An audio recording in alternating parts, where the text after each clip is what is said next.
That swamp rescue, the lost boys and the cell phone that saved them. ABC's Dan Kloeffler is here with the story this morning. Dan, good morning, sir. Hey, good morning to you, Dan and Bianna.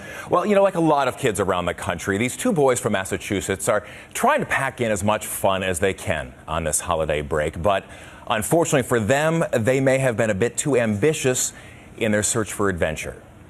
Strapped to a stretcher, wrapped tightly inside a survival suit, 12-year-old Jake Waterman and best friend Drew Coveney will easily have the best What I Did Over Christmas Break story in their school.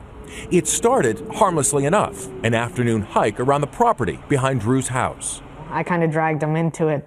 We decided to go and see if we could find the end. We went really deep out in the swamp, and there's a lot of water out there. As they meandered, the temperature started to drop. The sun began to set, and the boys suddenly realized they had no idea where they were. Their only hope? Jake's cell phone. I called my brother. He thought I was kidding around. He thought I was just dumb because I couldn't find my way home. Far from the warm glow of their homes, the boys fell into the water, their frozen shoes too painful to keep on. Our feet were freezing, and every time we stood on them, it hurt really bad. And Guy had 2 shirts on, so I had to take off one, and I wrapped it around Jake's feet. Worries of hypothermia or worse finally pushed the boys to call Drew's mom for help. We didn't really want to call my mom because we figured we'd get in trouble. Drew's mom immediately called police.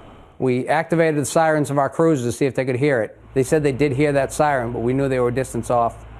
The boys used their cell phone to play a high-stakes game of hot and cold with state police hovering in a helicopter. he'd play this game where he shined his light down. Every time he got closer to us, we'd say hotter. And if he was moving farther away from us, we'd say colder. From there, police on the ground finally located the boys and pulled them from their nightmare. They were given the all clear from a nearby hospital where anxious parents had been praying for a happy ending. Certainly it's the holiday season, and having them home is the best gift of all. My brother said he's going to give me a survival lesson. Trust me, he doesn't know any more than I do. Wise words there. Almost 5 hours in the freezing cold. They finally see their folks. And aside from warm, dry clothes, you know what they wanted? Chicken fingers and fries. They got that as their welcome home meal. Obviously, well-deserved, right? Totally reasonable request. Dan Kloeffler, thank you. Appreciate it.